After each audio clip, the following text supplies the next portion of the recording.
In this video, we're gonna cover something that I like to call the ghost footwork, and we're gonna add some punches to it. This is what it looks like.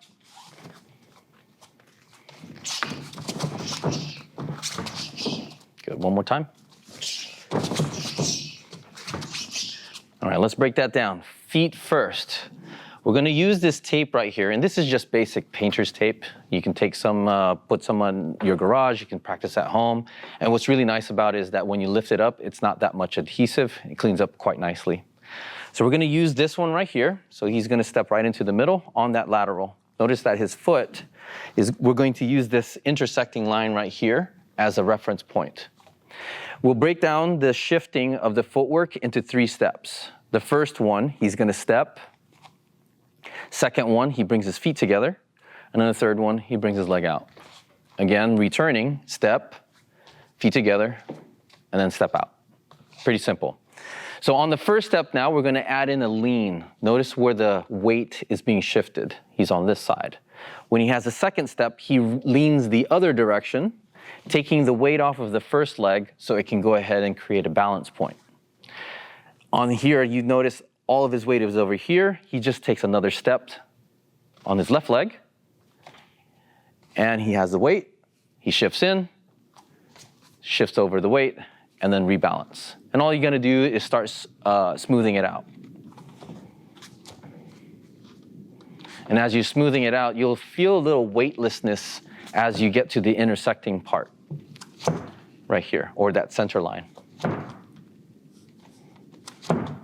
Okay, so now let's shift this line.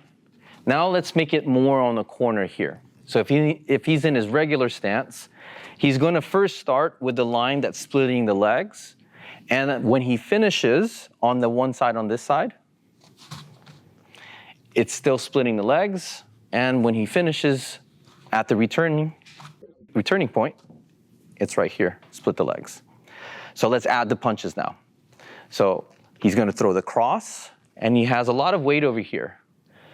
When he returns this cross, he's gonna step towards the line, and he has that shift. Remember that shift that we were talking about earlier? It's mainly on this side. So now when he shifts over with the footwork, he now has a quarter turn, and he has like this nice rotation of the upper body, which would be the cross being thrown here. Now we need to take some weight off of this one. So he's gonna throw the hook next. Now all the weight's on that side, and this is nice and light. To return, remember that step with the weight. So he takes a step and he creates that weight, shifts back, he leans over into the other side. And over here, because he's turning, we're gonna use that energy momentum by throwing this hook. Boom, see the hook right there? And then when he returns with this leg to the very beginning, we'll finish it up with a cross. So at the beginning here, he throws a cross first, steps and loads, shifts over, cross. When he finishes there, throws the hook. Reloads on the front, shifts back, using the motion here for the hook, steps back, and uses that for the cross. Again, cross, shift, cross, hook, shift, hook, cross. One more time, crossed, shift, cross, hook, shift, hook, cross. Smoothing it out. Once more. Good. All right, so now let's take in a partner here, and we'll create what's called a pad holding drill. So in this pad holding drill, we'll just take 2 partners here, and we're just using gloves.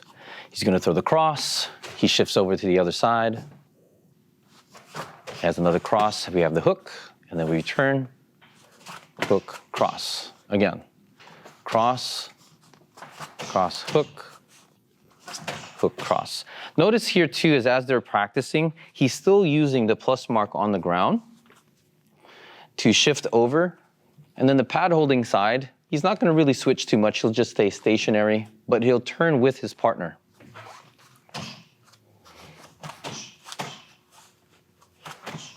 That way there's still a visual marker here for the striker to continue training the space.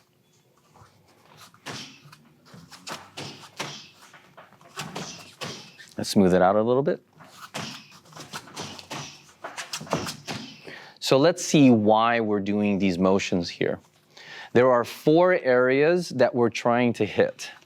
And as you can see on the opponent side, when he picks up his guard, there's a hole here.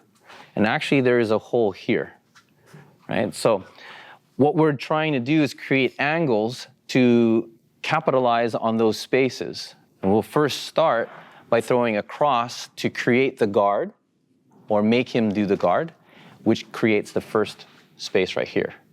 Now with all of the weight shifted on this side, he's gonna sneak over with the ghosted step, and then throw in there, and then throw the second one, which would be this space.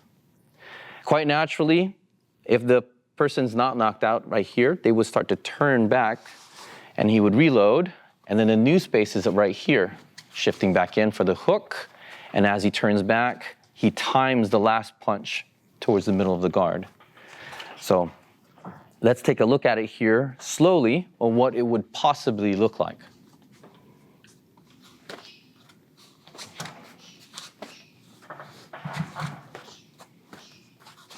Once more.